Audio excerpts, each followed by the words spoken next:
welcome back. Thanks a lot for keeping it K24. We appreciate your company. We can't thank you enough, by the way, for all the feedback that we receive on our social media platforms. And you can continue to interact with us on @K24 TV on Instagram, Facebook, and of course, Twitter, as well as through that SMS number, which is 21222. My name is Shiko Kaitani, and welcome to our social hour. Now, as there's all this talk about, BBI and even the country preparing for elections in 2022, the question is, what brings us together as a nation? One of the issues we seem to have is trying to control the damage when the heat is on every 5 years or so. It's important to remind ourselves that we should continue to foster cohesion in our communities and in our nation every single day. So how do we go about doing this? And what are some of the practices that are pulling us apart? Today, it's all about the importance of national cohesion, rather. And I'm going to start off by introducing my panel. We want to welcome back to the show a friend of K24, Sheikh Hassan Kinyo is here with us. Karibu sana. Asante. We also do have Wambui Nyoto. She is actually the youngest commissioner to be appointed to NCIC. Karibu sana, Wambui. Asante. And then last but not least, another friend to the show, Pastor Joshua Guara, who is a chartered mediator with CPMAC. Thank you so much for being with us, Pastor Joshua. Thank you. Okay, so we have a very interesting discussion here with us today. In fact, a lot of people may be asking, okay, why are you even talking about this? It's not election time. We're nowhere there. There's no tension in the country.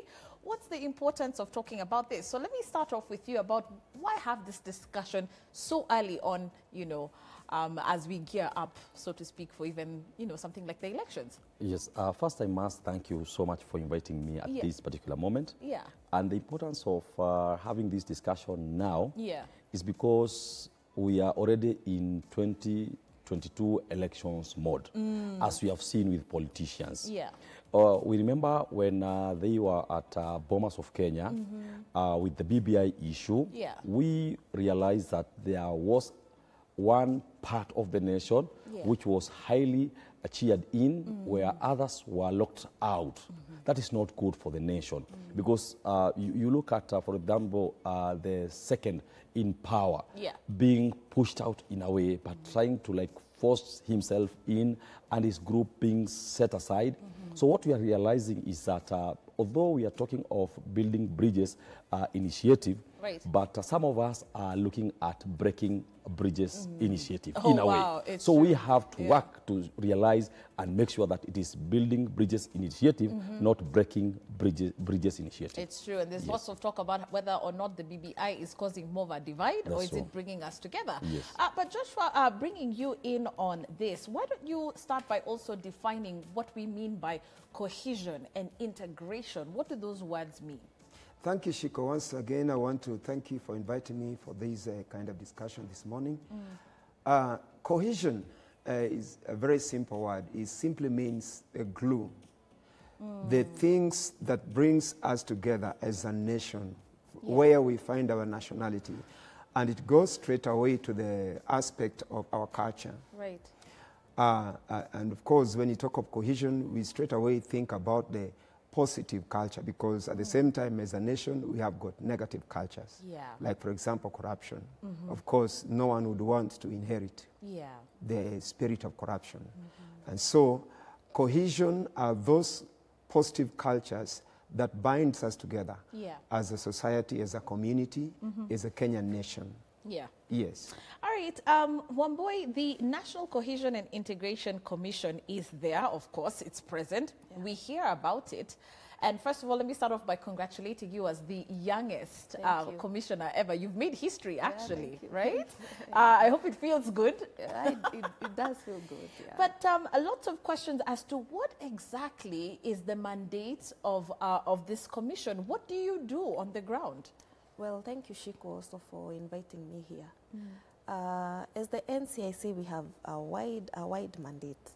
And part of what we do is to ensure that we censor hate speech, You know, we initiate prosecution of people who are propagating hate speech, people who are causing conflicts in different areas, in border areas, in you know, land disputes and everything. We also do research on what issues we can bring together and help the nation be integrated and be cohesive and sort of make the country united. We also do report to Parliament on the progress of different initiatives that we have. And most importantly, we promote the living together, the cohesiveness. You know, in NCIC, we believe that it is our diversity that should unite us rather than separate us. Because you find that what happens mostly is that if I realize that I am a Kikuyu like I am today, and maybe someone else is of another tribe, I will try and see what difference we have, that my language, first of all, my culture, you know, the way I do things, and I make that a barrier between me and the other person. Rather than looking at the positive aspects of those other communities and trying to embrace them and live together as one community. So as NCIC, apart from censoring hate speech, which is the most known, like now there is the issue of the Nandi Senator, Cherargei, because of some remarks he had made. But that is not our only work. We do a lot of border conflict resolution. And a lot of research as well.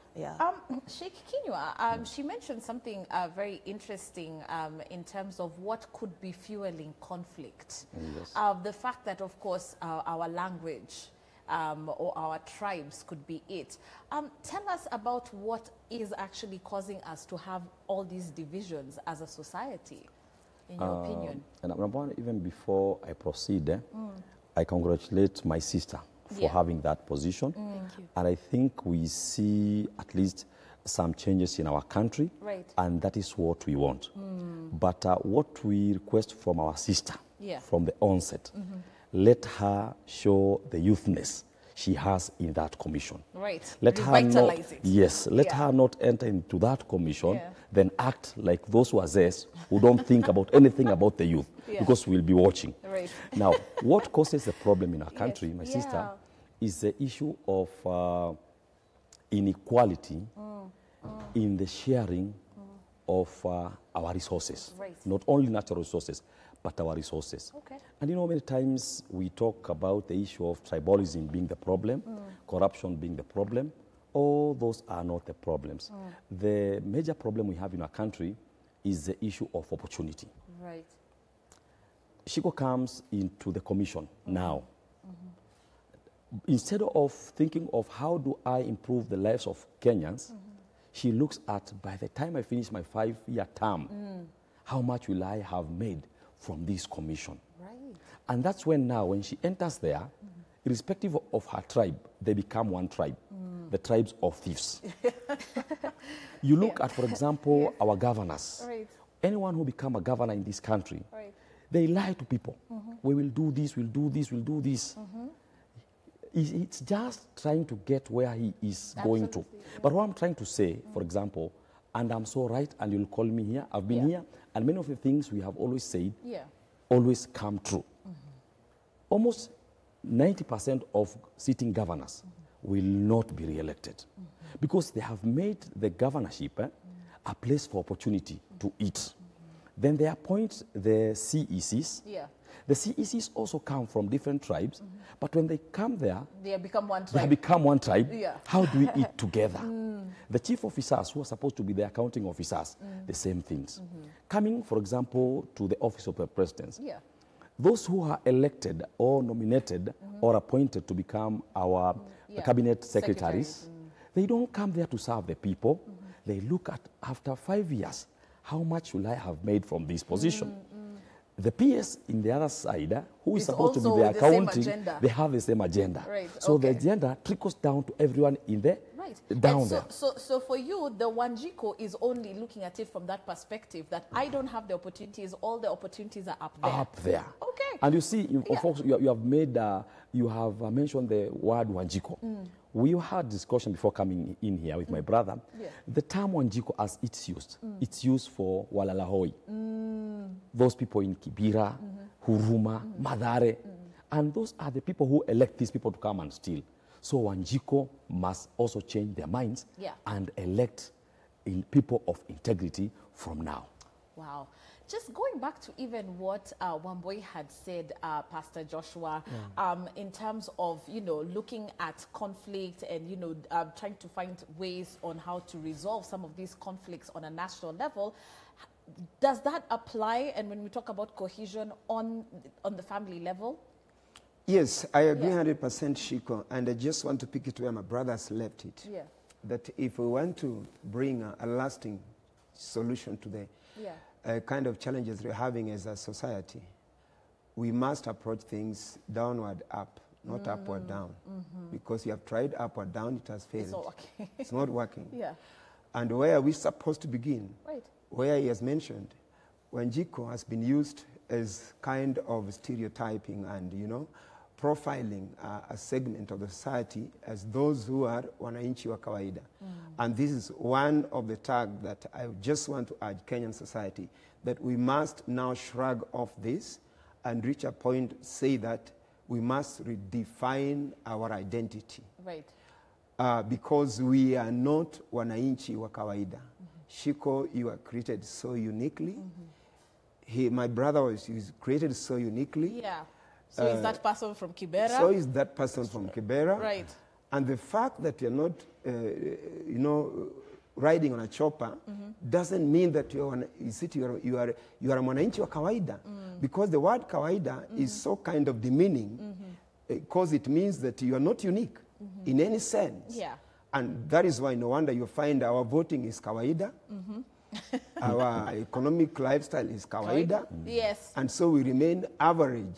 Because you think it's a mindset, and once you get so used to that space, there's no need to reach out for more. So you'll just be kawaida all your life. You just be kawaida, and you just resonate even with poverty. Yeah. It is normal kawaida to remain poor, while in real sense, I've seen people who have risen from grass to grace. Yeah. Because they discovered their talent.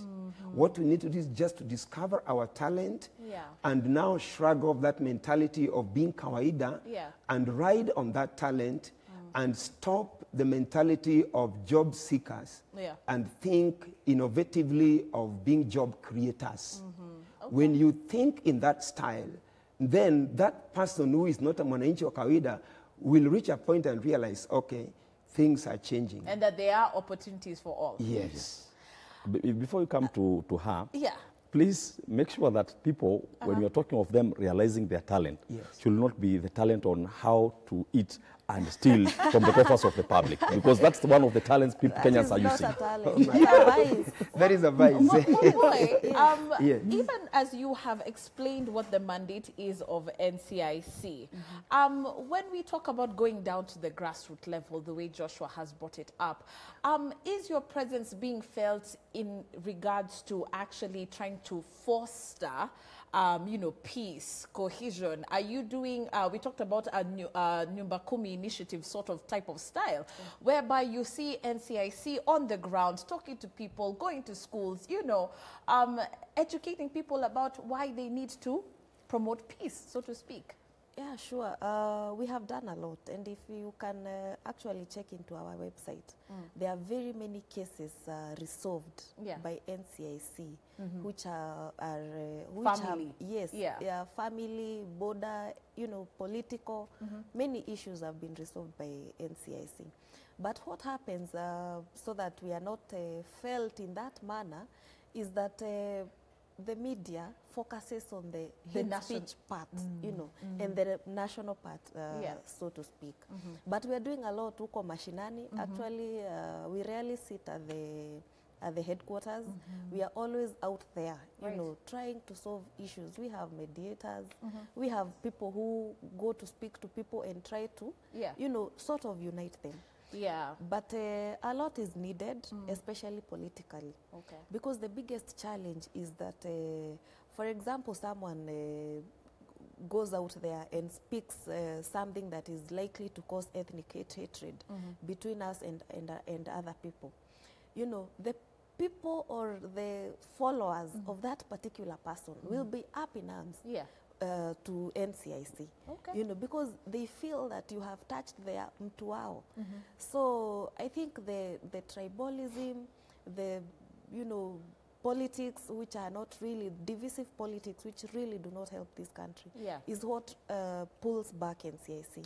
Because you need the goodwill of the public for you to be able to carry on your duties. So if you arrest someone and all their supporters come to support them and to sort of interfere with your work, you know, even the morale goes down. But if we can have the goodwill from the public, from everyone, from the politicians themselves, things can really change. Well, we do want to rope in our audience at this particular point and actually ask you at home, what do you actually define cohesion as? What does it mean to you? And how are you even going about fostering that in your own community? Are you on the ground actually talking to your neighbors? We've just talked a little bit about that Nyumba Kumi initiative. It could be implemented where you are and you could see a change. And so what we want to ask you to do is even share your stories about how you are going about your way of fostering cohesion in your own community at K24 TV on Instagram, Facebook, and Twitter. Of course, if you want to SMS us, 21222 is that SMS number. If you want to call in, we'd love to hear your voice this morning. Go ahead and call us. Those numbers will be at the bottom of your screen. Sheikh Kinyua, we actually talked a little bit about this as well with Joshua before we came on set, about how this is so important even in households. When you talk about cohesion, it goes beyond trying to stop conflicts between different tribes or different you know, communities. It's how do you stop a husband beating his wife? How do you stop, you know, the conflict between parents and their children? You see, my sister, one of our mandate in the association I'm in, because I'm the national chairman of the Al-Wahda Muslim Teachers Association, we've realized that there is a lot of problem in households. Currently, especially the young are in trouble. The marriages we are having currently are in mess because of the lifestyle, because of the values. We lack morals in our communities. We lack values in our communities. So you realize that, for example, a married man comes home at midnight on Friday. Sometimes he doesn't even come back home on Friday. He comes back home on Sunday, totally drunk. And this is a married person. So we are trying to address these values in our families. We also realize that our children are trying to emulate the Western life, whereby a child believes that I have a right to do what I want to do, irrespective of which family I come from. So you see, family, even as you look at our constitution, family is the standard and the basic unit of our community. So as long as our families are not integrated, we cannot talk of cohesion and integration. So we must have at least values in our homes. We must have peace in our homes. Then we can spread the peace to other people. Yes. What do you think then the role of faith leaders in promoting cohesion really is, Joshua, especially coming from a pastoral background? Even Sheikh Kinyua, you can actually jump in and you know, add on to what perhaps Joshua is going to say about this. About do you guys have a very, you know, integral role in promoting this cohesion that we're talking about? Yeah, faith leaders, they have an integral role because faith organizations are the most, I would say, privileged institution that have the opportunity to meet with their members almost on a weekly basis. Some, they even do meet more than 2 or 3 times in a week. And because of that kind of platform, the faith leaders have a good opportunity to inculcate in their members the values which Sheikh is talking about. But unfortunately, you will find that, let me begin from the background, because sometimes, even as a faith groups, we find people who are coming to church or they go to the mosque or temple, for that matter, when they are already radicalized. You know, in most cases, we talk about youth radicalization, but radicalization is not just about the youth alone. We have got quite a number of elderly who are radicalized in the sense that they are coming to the church or they are going to the mosque with an agenda. An agenda. They have a set mind which they are not ready to change. Okay. And this is historical to some extent. And, you know, for example, you know, when I was growing many years back before I settled or I got blessed with my wife, the first time you come across the, you know, some words of don't marry that girl because she is not from your tribe, is when it comes the point of marriage. Where do we get this kind of advice? This advice comes from the elderly people, the Wazees. They tell you, oh, you know, Kikuyu ladies cannot live. This and this. Yes, they cannot stay. Or they will tell you that, you know, Kambas, or they tell you Luo ladies cannot be married in a certain place in this country. So these are forms of radicalization statements that are coming from Wazees. Right. And you find that when you are in school, in high school, university, you were able to integrate very well. In fact, let me even just stop you there. When you talk to a lot of young people, they say it's not us who are tribalistic, it's my mom who is, it's my dad who is. I have no problem marrying an Indian or a Muslim or a this or that. But I mean, the thing is, it's my parents who have strictly said that you cannot marry a Luo, you cannot marry a Kalenjin. But okay, we're going to talk a little bit more after we listen to our caller. Yes, good morning. I understand we've got Maureen on the line. Hello. Hi, Maureen. Hi, how are you? Fine, thank you. Thank you so much for calling. Thank you. Yes, go ahead. I'm calling with regards to the national cohesion. Yes. And the debate going on. Right. I have a feeling that it lacks inclusivity. What I mean is this. When it comes to persons living with disability, they're not considered to be part of this cohesion. Yet, the Constitution talks about inclusivity. Even 5% of appointments are supposed to go to persons living with disability. I witnessed a sad scenario yesterday because I'm a person living with disability. Yesterday when it was being celebrated at Uhuru Gardens, and there were no government representatives, including the National Cohesion and Integration Commission. So how do you plan as a country to forge ahead? All right. Thank you so much for that. And thank you for your question. We appreciate that. Okay. One way, I'm going to leave you to think a little bit about what Maureen has asked, because that question is directed to you. But as you do so, let's take a short commercial break. And then when we get back on the other side, there's definitely more to talk about. National cohesion. What does it actually mean to you? And how are you going about fostering this in your community? 21222 is that SMS number if you want to call us. Those numbers are at the bottom of your screen. Keep it K24. There's more to come.